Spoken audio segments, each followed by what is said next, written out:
Are you coming to the tree where they strung up a man, they say murder three? Strange things that happen here, no stranger would it be if we met at midnight in the hanging tree. Welcome to Strange Things, broadcasting from the Arkanasa Radio Studios in Laredo, Texas.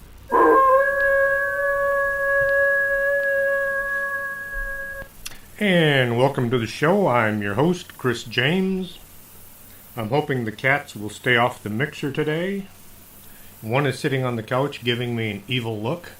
Don't know where the other one is hiding, but, well, let's get this thing going. Reincarnation has been around for thousands of years. There are a lot of religions that teach it as being the norm. For some unknown reason, it fell out of popularity sometime in the past here on our side of the planet. Let's take a look at reincarnation and why it just might be fact and not fiction. Reincarnation is the philosophical or religious concept that the soul or spirit, after biological death, can begin a new life in a new body. This doctrine is a central tenet of the Hindu religion. The Buddhist concept of rebirth is also often referred to as reincarnation and is a belief that is held by such historic figures as Pythagoras, Plato, and Socrates. There are stories from all over the world about people who knew things about past events that made no sense if looked at from a modern scientific manner. These people knew things that can only be explained by having gone through life in a different body and during a different time. And kids can sometimes come up with all manner of bizarre imagined stories. The kids talk about living in a world that, when examined, it turns out to be a direct repeat of a movie or a book they read. They imagine themselves in the story and can give all kinds of details that are simply a part of their dream world. Then there are the kids that tell of living through events from the past that, when looked at under a strong magnifying glass, show details that make no sense whatsoever. How can these kids tell a story with so many details and people's names that turn out to be historically accurate? Let's take a look at a few of these kids and what they said.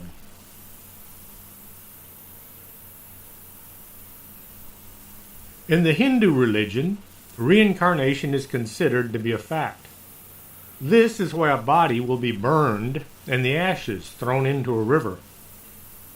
The body should be destroyed so the spirit or soul will detach itself and go on to the next life. Only the really young children, who haven't attached themselves to one particular life, and the very old monks, who have dissolved their attachments, will not be burned. Their bodies will be buried. That may be why you don't find very many ancient Indian burial grounds. Dot, not feather.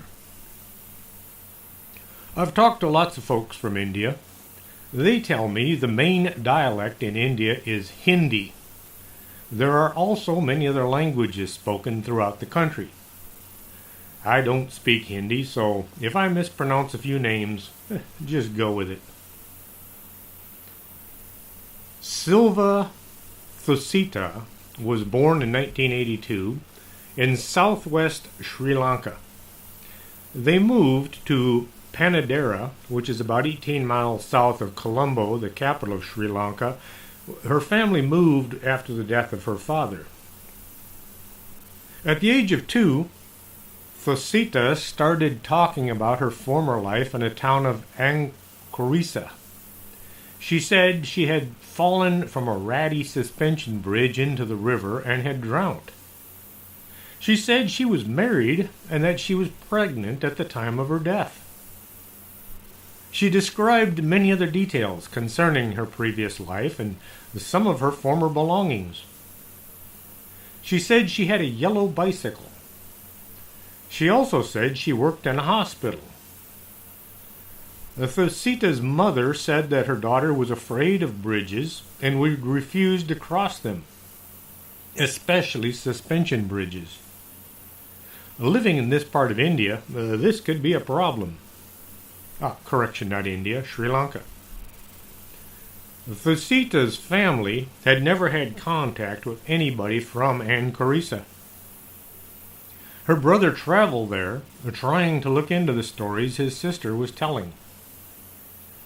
The brother came across the story of a woman named Chandra Ninakara, who fit the description. The woman had died after falling from the suspension bridge just outside of town. He searched all over town trying to make contact with family members of Chandra, but he was never able to find anybody. After some time, a researcher named Haraldson traveled to Ankarisa, and he managed to track down Chandra's relatives, who lived close to the bridge where Chandra had died.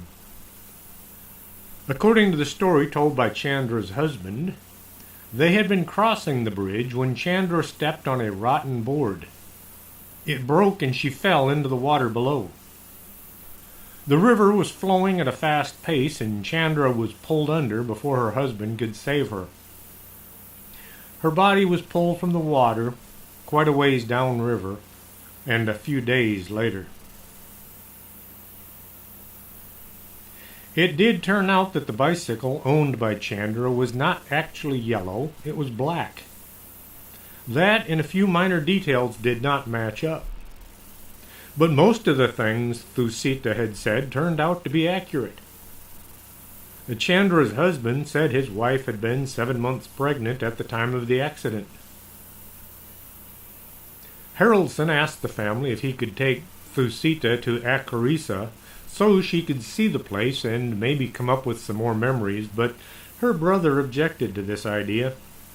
He didn't think any more could be done with the case. The 6-year-old Taranjit Singh was living in Aluna Miana village in northern part of India. He'd begun telling about a past life as soon as he was old enough to talk. He told his parents his real name was Satnam Singh and that he was born in Chakchula village in Jalandhar, which is roughly 40 miles due west from Miana. A Singh is a title or a surname adopted by certain warrior castes of northern India, especially male members of the Sikh Khalsa. It means lion. Taranjit told anyone who would listen that he had been a student in class 9, which in India is kind of like our 10th grade. He said he was 15 and his father's name was Jet Singh. Taranjit said a man driving a scooter had run into him while on his bicycle. Taranjit was killed on September 10th, 1992. He said his book bag was soaked in blood and all his school books had been ruined. He also said he had been carrying about 30 rupees, which is $40, in his wallet. After listening to Taranjit tell his story over and over and with so many details, his father, Ranjit, decided he simply had to look into the story more closely. After talking to folks in Jalandhar, Ranjit met a teacher who knew Jet. The teacher told Ranjit that a boy named Satnam Singh had died in an accident, and the boy's father was Jet Singh. Ranjit managed to contact Satnam's father, who confirmed all the details of Taranjit's story, including the blood-soaked books, as well as the 30 rupees in his wallet. When Taranjit and members of Satnam's family met face to face, Taranjit was able to correctly identify Satnam without being told who he was. A forensic scientist, Vikram Raj Kahuan, read about Taranjit in the newspaper and thought this incident warranted further investigation. Vikram took samples of Satnam's handwriting from an old notebook and compared them to Taranjat's writing. Even though the young boy was not very well along in his writing abilities, the handwriting was near match. Dr. Chauhan shared his findings with colleagues who also found the samples close enough to be considered a match. This led to people living in both villages to accept the fact that Taranjat was the reincarnation of Satnam.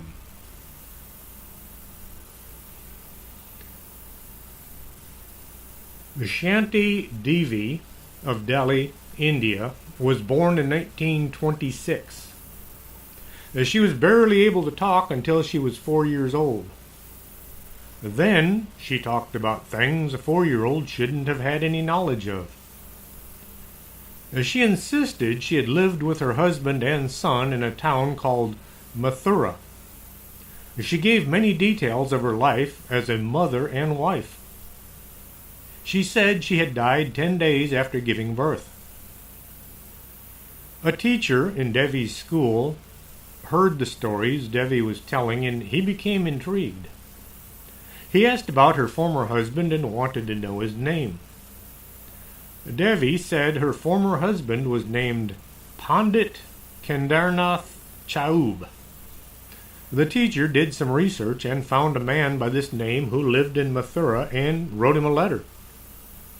Chaub confirmed he had been married, but his wife, Lugdi, had died shortly after giving birth to their child 9 years previous. Being mystified by the story, Chaub decided to travel to meet Shanti. He wanted to be sure she was who she claimed, so he introduced himself using his older brother's name. Shanti immediately said that was not his real name because he was Chaub, her former husband. She recalled details of Lugdi's life, things no 4-year-old would ever imagine. Day-to-day things like cooking and cleaning. She knew the favorite food that the couple liked.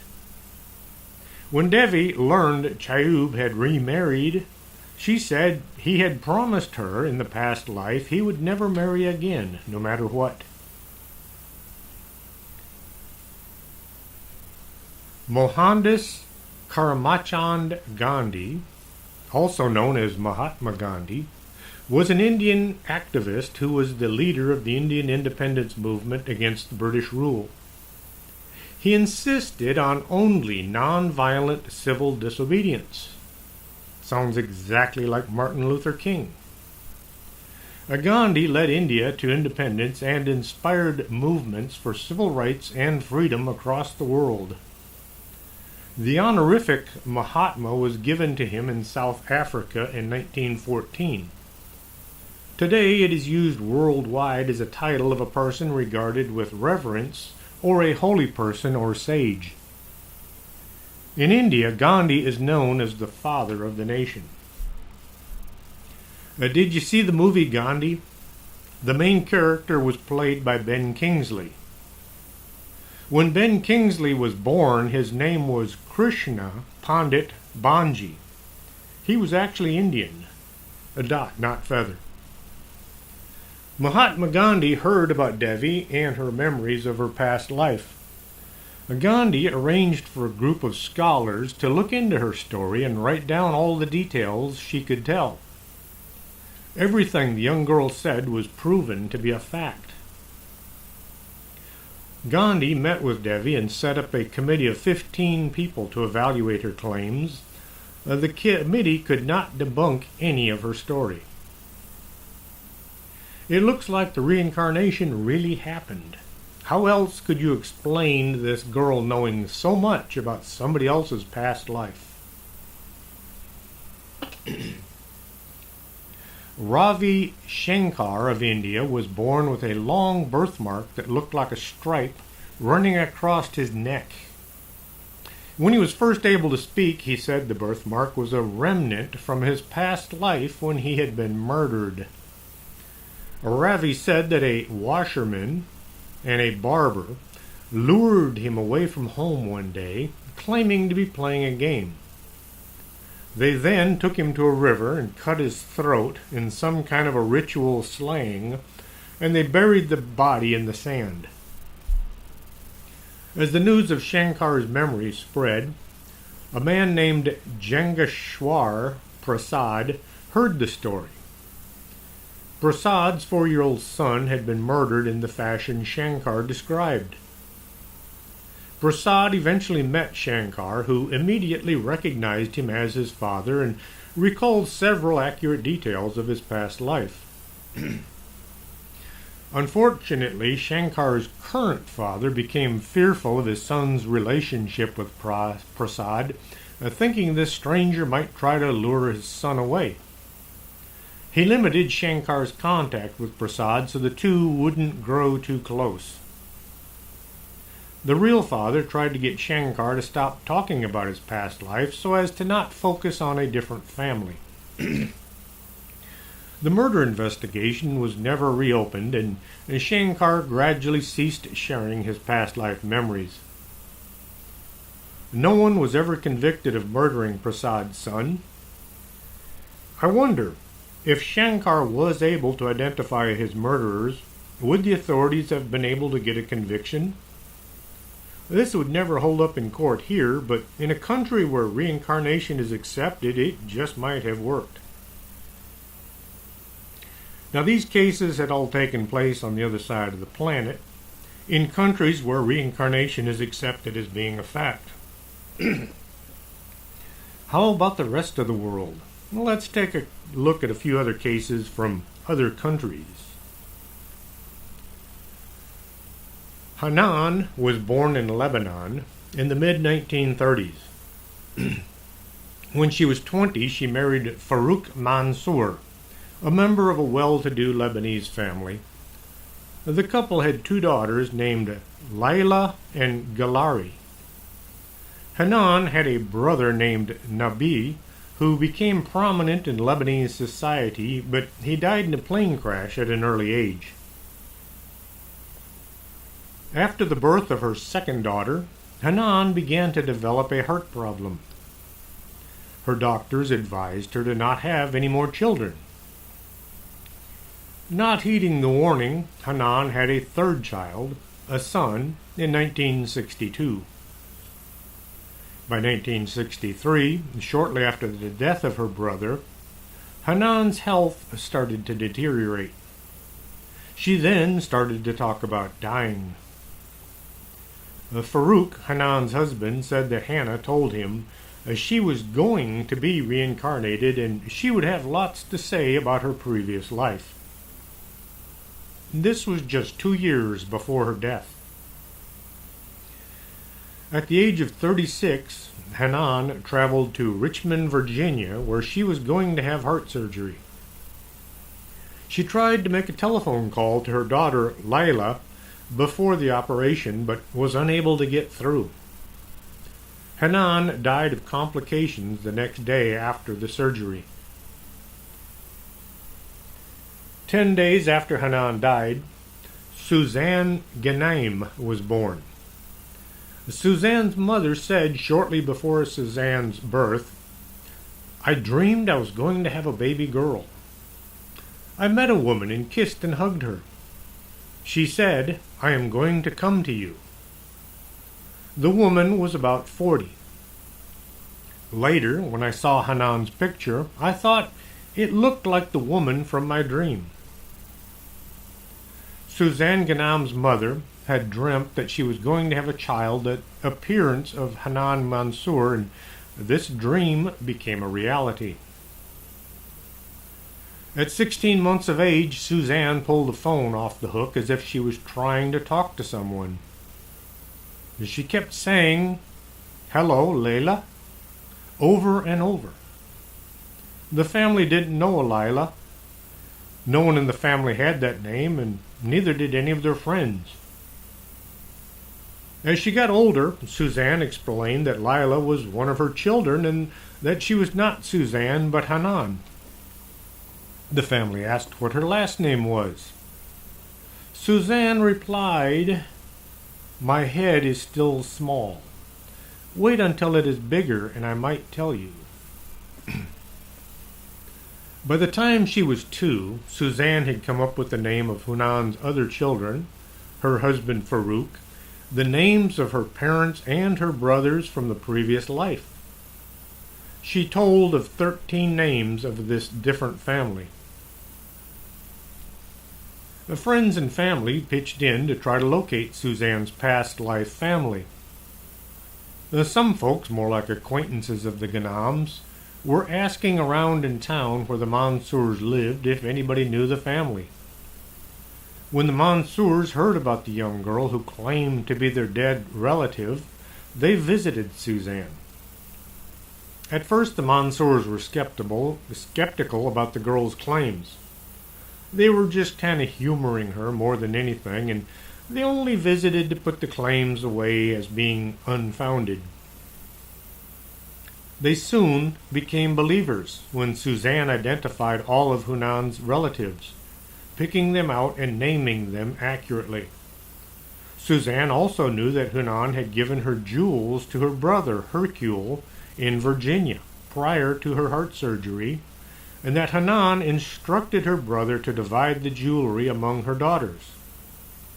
No one outside the Mansour family had known any details about the jewelry. Before she could read or write, Suzanne scribbled a phone number on a piece of paper. Later, when the family went to the Mansour's home, they found that the phone number matched the Mansour's number, except that the last 2 digits were transposed. As a child, Suzanne could recite the oration spoken at the funeral of Hunan's brother, Nibai.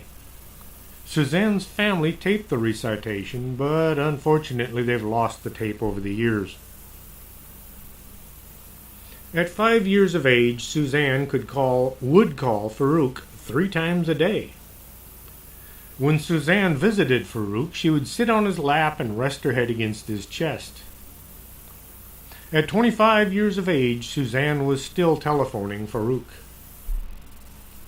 Farouk, a career policeman, has accepted Suzanne as being the reincarnation of his deceased wife, Hanan.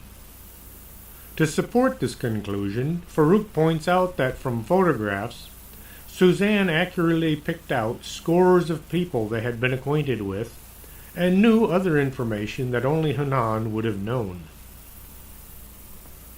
If you look closely at photos of Hanan and Suzanne, they show a remarkable resemblance. The same forehead, the same chin, even their noses have the same shape. Erica Ruhlman used to laugh off her 5-year-old son Luke's odd tendency to call toys and objects Pam. She was also unconcerned by his comments about having once been a girl. He would say he had black hair when he was a girl and that he wore the same earrings as his mother. Out of curiosity, Erica eventually asked Luke who Pam was. Luke would tell her he was formerly known as Pam in his past life. Then he told her Pam had died when she jumped from a burning building. Luke said after she died, she went to heaven and met with God. God told her it was time to go back to Earth. The next thing she knew, she woke up in Luke's body. After that, Pam had to grow up all over again, only now as a boy. Erica found all of this just too bizarre. No way could her son have lived a previous life. This kind of thing just didn't happen. She continued asking Luke for more details, hoping he would soon either run out of details or come to the conclusion on his own that he was mistaken. Erica pressed him for more details. Luke told his mother he'd lived in Chicago and he would ride the train a lot. He described the city, how it looked, and he or she moved about on a daily basis. Luke then told how Pam was in a hotel that had caught fire. The smoke and the flames were too much, so she had to jump from a window, even though it was way too high. She died from the impact and left her body lying there in the street. She felt herself drifting upwards until she came to what looked like heaven. After being there for a time, she was told it was now time to go back to Earth. And she was quite surprised when she woke in the body of a male. When Erica punched the information into a search engine, she discovered a news story about a fire in the Paxton Hotel in Chicago. March 1993, 19 people died in a fire at a building, and that a woman named Pam Robinson died from injuries sustained by jumping from a window. She died instantly when she hit the pavement. Erica can't explain how Luke would have known about a fire in Chicago. He'd never been to the city, and she'd never discussed it with him. The story of Pam Robinson can't be explained by any scientific means. After a few years, Luke stopped talking about his past life as Pam. He probably learned that most folks don't want to hear about things that they can't explain. I'm going to take a brief pause here and play a couple of commercials and drink some coffee. So don't go away. We'll be right back after this. You're listening to Arkanasa Radio.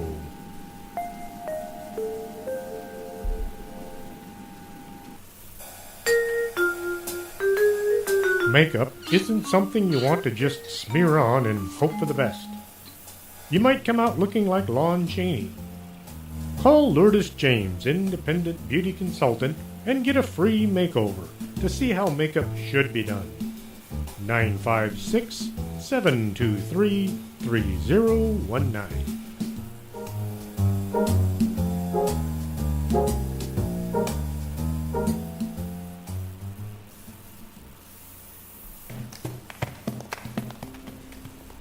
Coffee, nectar of the gods. And at the Organic Man Coffee Trike, you'll find coffee made the right way, one delicious cup at a time. Stop on by 4501 McPherson, Suite number 9. And remember, life is too short to drink bad coffee.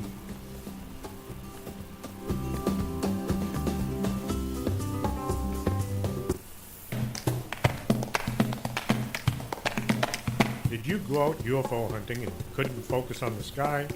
Swing on by Del Norte Optical, 107 Calle Del Norte, right across from the Embassy Suites. Now, that's not a weather balloon, that's a flying saucer.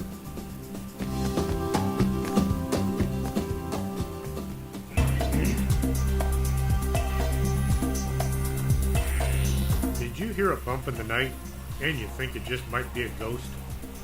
Contact the Laredo Paranormal Research Society at laredoparanormal@hotmail.com. That's the LPRS for all your otherworldly needs.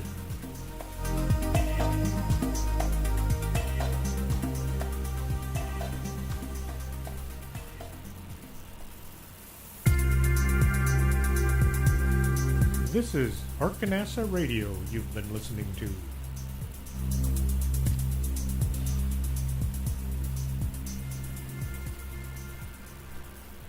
I was just thinking about a past show I'd listened to where Art Bell was on Coast to Coast, and one of his cats had snuck into the studio and got down behind his desk and started chewing on a wire, and the next thing you could hear this horrible buzzing sound over the radio.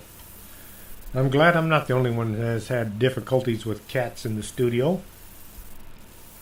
It's a shame that Art Bell went and died when he did, but I'm glad that I got to talk to him that one time on Dark Matter Radio. Maybe Art Bell will be reincarnated someday as someone else. May 5th, 1957, Joanna was 11 years old and Jacqueline was 6 when they were both struck by a car and killed. The Pollock family was overwhelmed by the incident. Most couples who experience the death of a child will get a divorce shortly after. For some odd reason, this kind of thing drives a wedge between people. Even couples who are close have been known to draw away from each other after the death of a child. John and Florence Pollock somehow managed to stick it out. They got over the death of their two daughters, and after a year, Florence was expecting once more. On October 4th, 1958, she delivered twins. Two girls who, for all intents and purposes, were normal in every way. Gillian and Jennifer were identical. They were identical except for the birthmark Jennifer had on her waist. The couple were at odds over the fact that Jacqueline had had the exact same mark in the same location.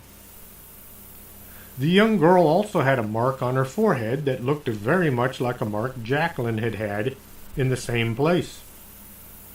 This just had to be a mere coincidence. After a few months, the family moved away from their home and into a much nicer, more modern location. The two girls were way too young to have any comprehension of their surroundings. John and Florence never talked about the two sisters who had died. It didn't seem appropriate to pass on such a sad tale. Why complicate the lives of the twins with things they were too young to understand? Maybe later. The twins began to ask for toys that they used to play with. Their parents didn't associate their request with the two dead girls. They thought maybe this was just a weird speech mannerism. Then the twins began to talk about how they remembered going to places they had never been to. The parents took a few days to realize the places the twins were talking about were places visited by the sisters they had never met. When John finally dug a box of old stuffed animals, the twins were able to identify all the animals by the names used by their sisters. The parents were at a loss as to how these two young girls could know so much. The twins said they had gone to school at a building where the sisters had been, and they could identify all the classmates as well as the teachers. The twins said they had been there a few years ago. The twins would get panicky whenever they walked past a running car. They said the car was trying to kill them. This was too much for two 4-year-old girls to have inside their heads. When the twins turned 5, they seemed to begin forgetting all the details of their dead sisters. Within a year, they had all but stopped talking about anything involving the sisters they had never met. Today, their story is only kept alive by those who had heard the twins talking about how they had lived and died just a few years previous. John McConnell was fatally shot 6 times in 1992. One of the bullets entered his back, hitting his left lung and the main pulmonary artery in his heart. He left behind a daughter named Doreen. In 1997, Doreen gave birth to a son, William. After a short time in the hospital, William was diagnosed as having pulmonary valve artesia. This is a congenital condition caused by a faulty valve that directs blood from the heart to the lungs. The right ventricle of William's heart was also deformed. After a number of surgeries and treatment, William continued improving. John's injuries matched the condition of William's valve defect and the right side heart condition. One day, after doing something he knew he shouldn't have done, William was about to face the belt. His mother wanted him to grow up right, and this was the time-honored way to drive improper behavior away. A few sound smacks to the bottom with a belt would improve his future. William looked at Doreen in the eye and said, When you were a little girl and I was your dad, you were bad a lot of time, and I never once hit you." Doreen was shocked by this statement. She thought back to her father and realized this was true. I'm not sure if she smacked him anyway, but she was still wondering how William had known this. It's not the kind of thing she would ever have discussed with her son. On a less obedience-focused occasion, William asked Doreen about a cat she'd had as a little girl. He told her that the cat had been called Boss. This really surprised Doreen because her father was the only one that had ever called the cat Boss. She had never mentioned this to her son either. The cat's real name had been Boston, but John called it Boss. William told Doreen he had been born on a Tuesday and that John had died on a Thursday. This was well before William knew the days of the week.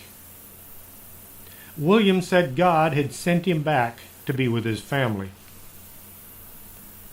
Long before being shot, John had told his daughter that he would always take care of her. As William grew, he took it on himself to care for his mother. It looked as if John really was taking care of his kid.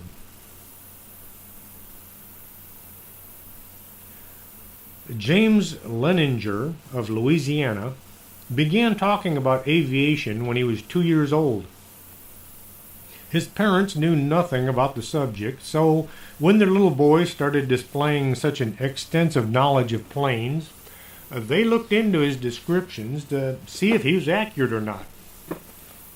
It turned out he knew a lot about planes and avionics, things a young boy just shouldn't have been able to comprehend. Alarm bells began to go off when James started having nightmares about being shot down while flying over the water. He would tell about being in a battle with other airplanes. He described them as having a red sun painted on the wings and the tail. James was describing a Japanese World War II airplane. In his dreams, James would begin to scream and yell about being trapped in his burning plane as it plummeted to the sky. He would try to kick at an imaginary cowling, trying to force it open. The plane crashed into the ocean and James said he had died.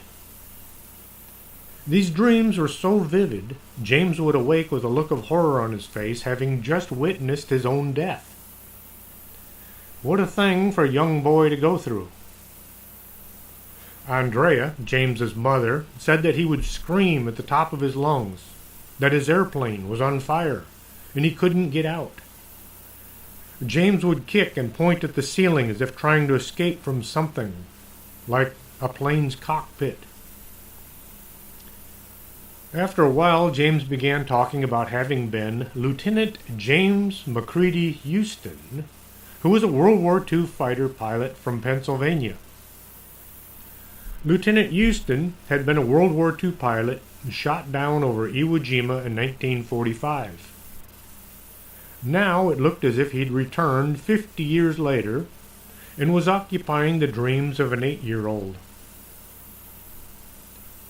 James told his parents that he had flown a plane called a Corsair from a boat named the Natoma. When James's father decided to do some research, he discovered there had been a small escort carrier called the Natoma Bay, which had been in the Battle of Iwo Jima. More research led to finding out that there had been a pilot named James Houston. His plane was hit in the engine by Japanese fire on March 3, 1945. Houston's plane crashed exactly the way that young James Leninger had described. James knew too many facts about the life of a Navy officer. He was too familiar with the workings of a Corsair fighter. His ability to give the life history of Lieutenant Houston was unexplainable, unless you believe James Leninger was the reincarnation of James Houston.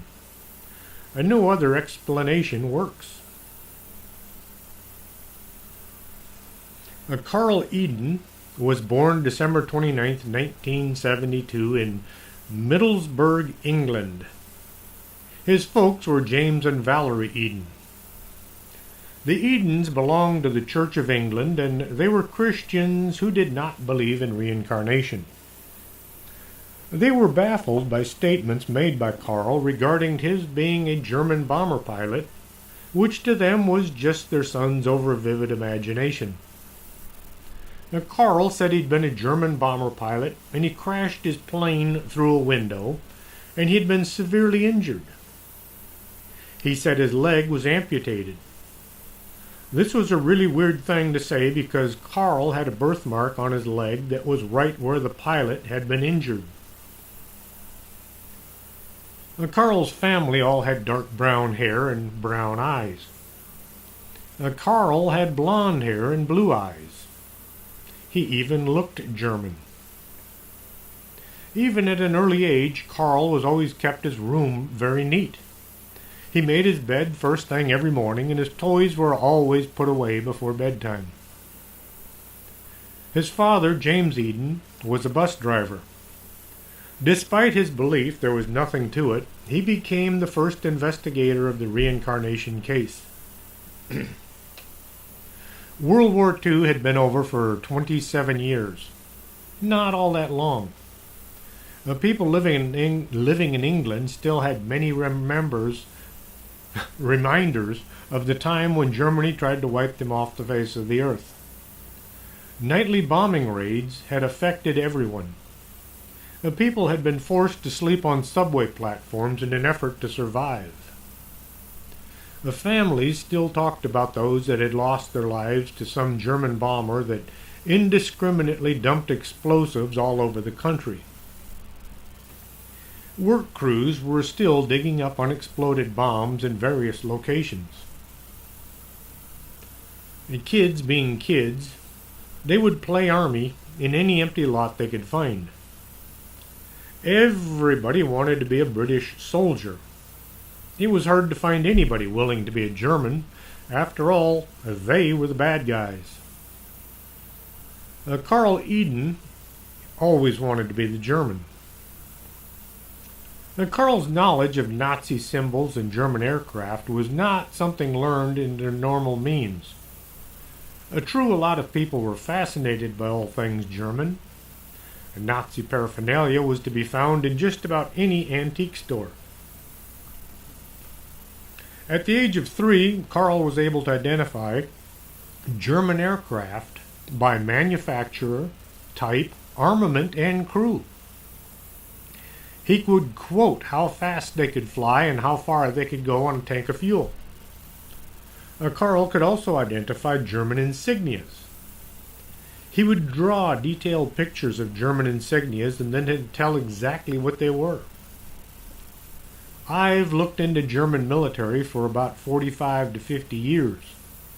I still have to check to be sure what a Stabsfeldwebel is as opposed to an Obergrenadier. A Stabsfeldwebel was the equivalent of a sergeant major, and an Obergrenadier is a private first class. I had to look it up. Carl knew all these ranks by heart at just a few years of age. He could identify all the awards Germany handed out. He knew every little detail about the German army when most kids couldn't tell the difference between some of the houses in their neighborhood. At age 6, Carl drew the control panel of the inside of a Messerschmitt bomber. He put all the gauges in their proper locations. He could tell what the gauges meant and how to read them. He then said he'd been Oberfeldwebel, or Staff Sergeant, Heinrich Richter. A quick check at the library showed there had been a German bomber crash nearby, and the pilot had lost his right leg in the crash. And the pilot's name had been Heinrich Richter. I know Carl could have looked this up and then parroted the information back out, but He got every detail correct. How many 6-year-olds can recite facts from a book or a newspaper and not make mistakes? James Eden said their family didn't have very many books in their house, and they didn't have any on World War II. And sure, Carl might have watched a bunch of World War II movies. Movies like The Dirty Dozen, or The Longest Day, or The Great Escape. However, none of these movies ever went into any kind of details on German rank or airplane types. They didn't explain the different shoulder boards worn by commanding officers. Carl knew way too much about a subject he'd never learned. Anytime Carl would start talking about German planes, James would write down all the details, and then he'd go to the library and look things up. His kid was right in every detail. Some things the books didn't even show. An article about Carl Eden was published in the British magazine Women's Own on August 7th, 1982. A German reporter read the article and he was fascinated. He arranged an interview with the family. The interview was published on the Reincarnation case in Berlin newspaper Morgenspost on July 17, 1983. A photograph was found of Heinrich Richter and placed beside a photo of Carl. They looked enough alike to have been brothers. Carl told his parents that he wanted to go to live in Germany. Whereas his parents preferred tea, a British custom, Carl preferred drinking coffee, which is a German custom. He also had a fondness for sausage, which is very popular in Germany. When at school a play was being rehearsed that had a German character, Carl insisted that he was going to play the part of the German. Carl was murdered in 1995 at the age of 22. The assailant was never found. Why was he killed? We may never know. I don't think it was an attempt to silence him. The story was already out. It just might have been just a tragic incident, but we don't know for sure. This next story I heard some time ago. I tried to track down the details, but I couldn't find the book I'd read it in. It was either a book I have somewhere on a shelf, or it was a TV show, some documentary, or I may have heard this on the radio. A man had seen a clock in an antique store. It was old and fancy, and it wasn't the kind of thing he would normally buy, but this clock attracted his attention. He looked it over and thought he should buy it, if not for the huge price tag attached to the clock. That night, the man dreamed of the clock. He dreamed that he was staring at the clock all night long. It was the sole focus of his dream. The next morning, he kept envisioning this clock. He became obsessed with it. He went back to the store and he would stand there staring at this clock. He even asked a few questions about who had built it or who had been the previous owner. The man was not Jewish, but the local rabbi heard about this guy's obsession from the antique store owner. The rabbi visited the man and asked a bunch of questions about his faith and his family and why he was obsessed with this one item. Shortly thereafter, the rabbi took up a collection from his synagogue and he bought the clock, which he then gave to the man. The man was overjoyed, but he really wanted to know why would a synagogue go to so much trouble for somebody not of their faith. The rabbi said the clock had been built in the 1800s. It was handed down through a family living in Poland. In the 1940s, a Jewish family had to hide in the attic over a store.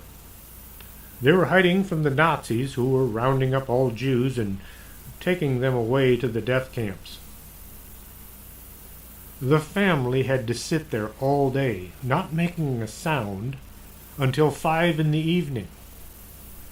They were in the attic over a store, and the store closed at 5. Therefore, there were always people below who, if they heard a sound, they just might turn the family in. In order to know when it was safe to move about, this one clock had been placed in the attic. The Jewish family would sit there and stare at the clock all day. The rabbi believed, even though this man was a Gentile, he was the reincarnation of one of these people who had lived their lives in the attic waiting for 5 o'clock. I have hundreds of books on all manners of oddity. I watch shows on the bizarre all the time. I know I heard or read this story a long time ago. I find it fascinating.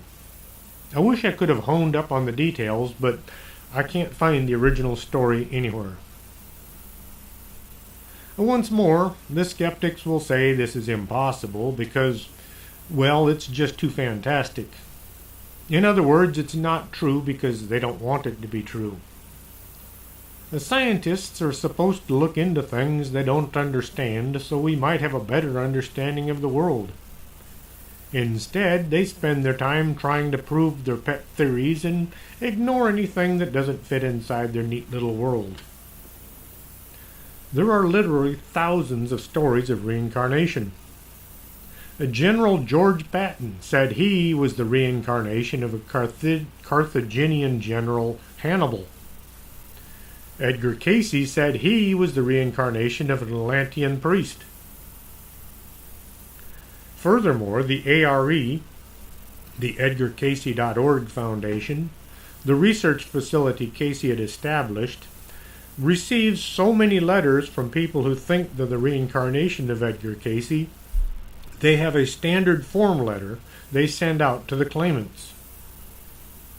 If you examine these stories, you'll find over and over again people who remember things they really shouldn't be able to.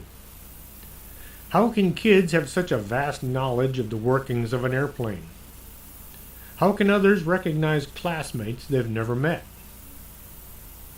The skeptics will point out all the people who say they're reincarnation of someone famous, like, say, Napoleon. How can so many folks all be the reincarnation of just one man? We don't know how the soul or the spirit works. Maybe the soul can inhabit more than one body.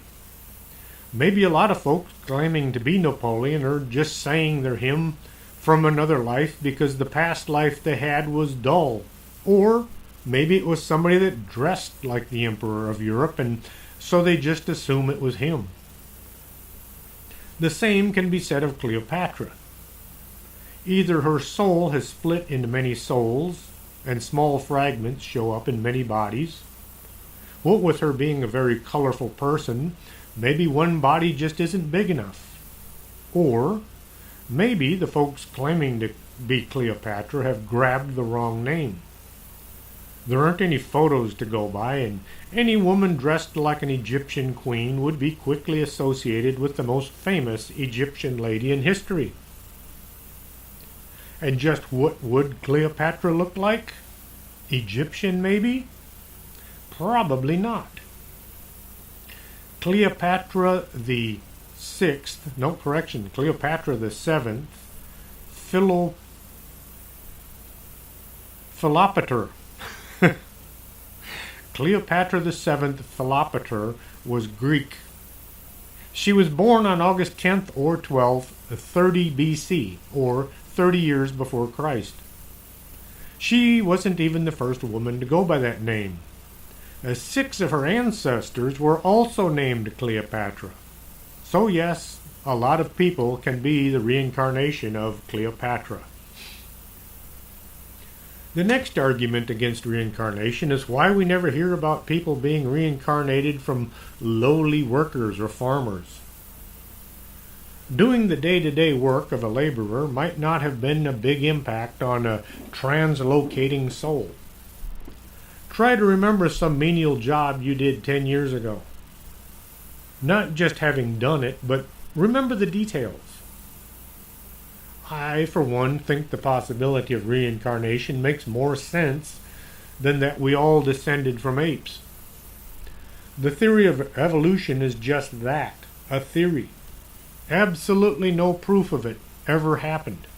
Yet, thousands are willing to go along with this theory because some guy in a lab coat said it was a fact. They haul out the fossil record and thump it with their fists, saying, "Here's their proof." Well, there are thousands of years worth of fossil records that no one has ever found. They only find the remains of creatures that died and were conveniently covered in mud quicker than the scavengers could eat them, and then managed to be turned from bones to fossils over thousands of years. The skeptics deny the existence of the soul, yet they can't explain what happens at the moment of death. There was an experiment conducted in 1907 to measure the weight of a person at the moment of death. The scales showed a drop of 21 grams, or the weight of a dime. The scientists all rushed out and said the experiments were flawed.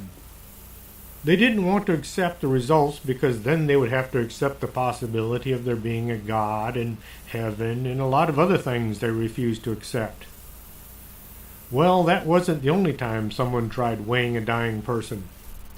The experiment has been done a few times, and the results go both ways.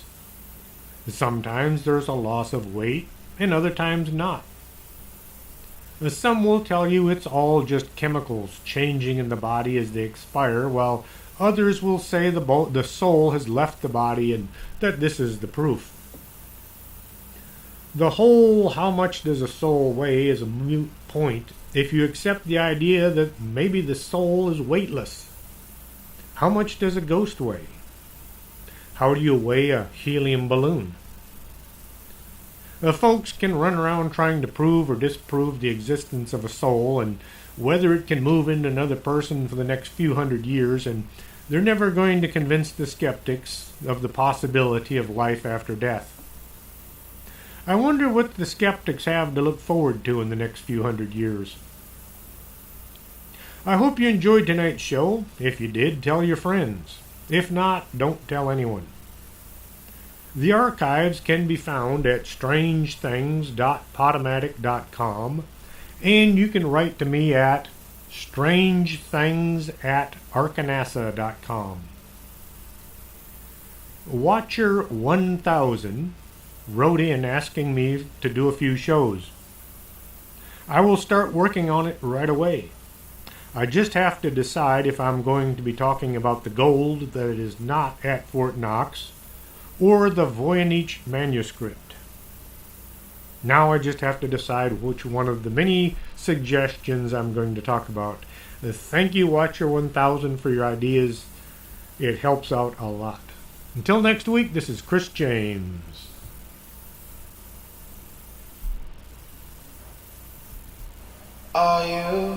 Are you coming to the tree where they strung up a man, they say murder 3? Strange things that happen here, how stranger would it be if we met at midnight in the hanging tree?